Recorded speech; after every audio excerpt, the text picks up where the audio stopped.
Hello everyone, Sharada ಚಾನಲ್ಗೆ ನಿಮ್ಮೆಲ್ಲರಿಗೂ ಸ್ವಾಗತ. ಇವತ್ತು ನಾನು ಮಹಾರಾಷ್ಟ್ರದ ಸ್ಪೆಷಲ್ ಭಾಕರ್ವಾಡಿಯನ್ನು ಮಾಡಿ ತೋರಿಸ್ತಾ ಇದ್ದೀನಿ. ಇದನ್ನು ಮಾಡಲು 2 ಬಟ್ಲಾದಷ್ಟು ಮೈದಾ ಹಿಟ್ಟನ್ನು ತೆಗೆದುಕೊಂಡು ಸಾಣಿಸ್ಕೊತಾ ಇದ್ದೀನಿ. ಅರ್ಧ ಚಮಚದಷ್ಟು ಅಜವಾಯಿನನ್ನು ತಿಕ್ಕಿ ಹಾಕ್ಕೊತಾ ಇದ್ದೀನಿ. ಅರ್ಧ ಚಮಚದಷ್ಟು ಉಪ್ಪನ್ನು ಹಾಕ್ಕೊಂಡ್ಬಿಟ್ಟು 2 ಸ್ಪೂನ್ನಷ್ಟು ಎಳ್ಳೆಣ್ಣೆಯನ್ನು ಹಾಕ್ಕೊಳ್ತಾ ಇದ್ದೀನಿ. ಒಳ್ಳೆಣ್ಣೆ ಹಾಕೋದ್ರಿಂದ ಭಾಕರ್ವಾಡಿ ತುಂಬಾ ಕ್ರಿಸ್ಪಿಯಾಗಿ ಬರುತ್ತೆ. ಇವೆಲ್ಲವನ್ನು ಚೆನ್ನಾಗಿ ಮಿಕ್ಸ್ ಮಾಡ್ಕೊತಾ ಇದ್ದೀನಿ. ಆಮೇಲೆ 2 ಚಮಚದಷ್ಟು ಕಡಲೆ ಹಿಟ್ಟನ್ನು ಹಾಕ್ಕೊತಾ ಇದ್ದೀನಿ. ಅದನ್ನು ಚೆನ್ನಾಗಿ ಮಿಕ್ಸ್ ಮಾಡಿಕೊಂಡು ಅರ್ಧ ಬಟ್ಲದಷ್ಟು ನೀರನ್ನು ತಗೊಂಡ್ಬಿಟ್ಟು ಸ್ವಲ್ಪನೇ ನೀರು ಹಾಕ್ಕೊಳ್ತಾ ಈ ಹಿಟ್ಟನ್ನು ಗಟ್ಟಿಯಾಗಿ ನಾದ್ಕೊಳ್ತಾ ಇದ್ದೀನಿ. ಗಟ್ಟಿಯಾಗಿ ನಾದ್ಕೊಂಡ್ರೆ ಈ ಭಾಕರ್ವಾಡಿ ತುಂಬ ಚೆನ್ನಾಗಾಗುತ್ತೆ. ಇದನ್ನು ನಾದ್ಬಿಟ್ಟು ಒಂದು ಬೌಲಲ್ಲಿ ಮುಚ್ಚಿಡ್ತಾ ಇದ್ದೀನಿ.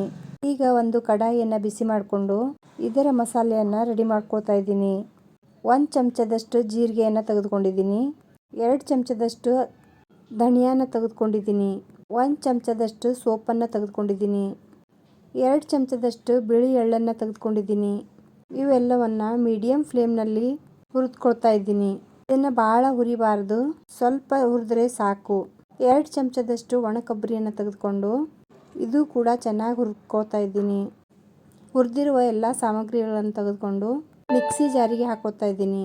ಸಣ್ಣ ಚಮಚದಿಂದ 2 ಚಮಚ ಖಾರ ಪುಡಿ, 1 ಚಮಚ ಸಕ್ಕರೆ, ಅರ್ಧ ಚಮಚದಷ್ಟು ಅರಿಶಿಣ, ರುಚಿಗೆ ತಕ್ಕಷ್ಟು ಉಪ್ಪು, ಅರ್ಧ ಚಮಚದಷ್ಟು ಗರಂ ಮಸಾಲೆ, ಸ್ವಲ್ಪ ಒಣ ಶುಂಠಿ ಪೌಡರನ್ನು ಹಾಕೊಂಡ್ಬಿಟ್ಟು ಗ್ರೈಂಡ್ ಮಾಡ್ಕೊಂಡು ಇಟ್ಕೊಂಡ್ಬಿಟ್ಟಿದ್ದೀನಿ. ಖಟ್ಟಿ ಮೀಠಿ ಚಟ್ನಿ ಮಾಡ್ಕೊಳ್ಳಲು 2 ಚಮಚದಷ್ಟು ಬೆಲ್ಲ, 1 ಚಮಚದಷ್ಟು ಹುಣಸೆ ಹಣ್ಣು, ಇವೆರಡನ್ನು ಚೆನ್ನಾಗಿ ಕುದಿಸ್ಕೊಂಡ್ಬಿಟ್ಟು ಖಟ್ಟಿ ಮೀಠಿ ಚಟ್ನಿ ರೆಡಿ ಆಗಿದೆ.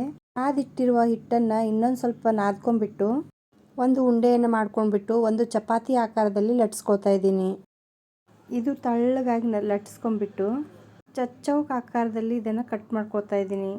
ಚಚ್ಚೌಕಾಗಿ ಕಟ್ ಮಾಡೋದ್ರಿಂದ ಸುರುಳಿ ಸುತ್ತಕ್ಕೆ ತುಂಬ ಚೆನ್ನಾಗಿ ಬರುತ್ತೆ.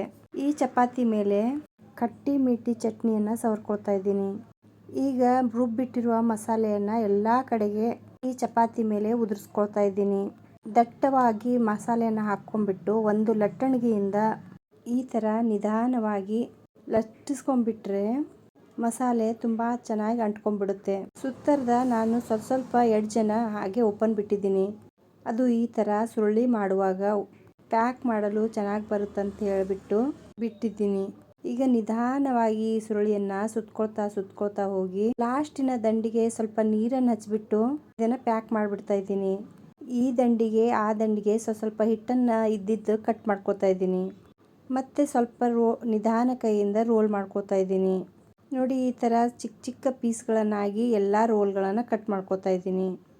ಈ ರೋಲನ್ನು ಕಟ್ ಮಾಡಿಕೊಂಡು 10 ರಿಂದ 20 ನಿಮಿಷ ಇದನ್ನು ಆರಲು ಬಿಡ್ತಾ ಇದ್ದೀನಿ. ಮತ್ತೆ ಉಳಿದಿರುವ ಹಿಟ್ಟಿನಲ್ಲಿ ಮತ್ತೆ ಇದೇ ಥರ ಮಾಡ್ಕೊಂಡ್ಬಿಟ್ಟು ಅದು ಕೂಡ ಆರಲು ಬಿಡ್ತಾ ಇದ್ದೀನಿ.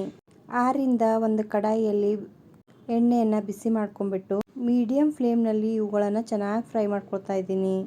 ಗೋಲ್ಡನ್ ಬ್ರೌನ್ ಬಣ್ಣ ಬರೋವರೆಗೆ ಇದನ್ನು ಫ್ರೈ ಮಾಡ್ಕೊಂಡ್ಬಿಟ್ಟು ತೆಗೆದುಕೊಳ್ತಾ ಇದ್ದೀನಿ. ಫ್ರೈ ಆಗಿಂದ ಗರಿ ಗರಿಯಾಗಿ ತುಂಬಾ ಟೇಸ್ಟಿಯಾದ ಕ್ರಿಸ್ಪಿಯಾದ ಭಾಕರ್ವಾಡಿ ರೆಡಿ ಆಗಿಬಿಡುತ್ತೆ. ಒಂದು ಕಂಟೈನರ್ನಲ್ಲಿ ಸ್ಟೋರ್ ಮಾಡಿಟ್ಕೊಂಡ್ಬಿಟ್ಟು ತಿಂಗಳುಗಟ್ಟಲೆ ತಿನ್ನುವ ಭಾಕರ್ವಾಡಿ ರೆಡಿ ಆಗಿಬಿಡುತ್ತೆ. ಮಾರ್ಕೆಟ್ನಲ್ಲಿ ಸಿಗುವಂಥ ರೆಸಿಪಿ ನಾವು ಮನೆಯಲ್ಲೇ ರೆಡಿ ಮಾಡಿಕೊಂಡು ಆನಂದಿಸಬಹುದು. ನನ್ನ ರೆಸಿಪಿ ಇಷ್ಟ ಆತಂದ್ರೆ ಲೈಕ್ ಮಾಡಿರಿ, ಶೇರ್ ಮಾಡಿರಿ, ಸಬ್ಸ್ಕ್ರೈಬ್ ಮಾಡಿ.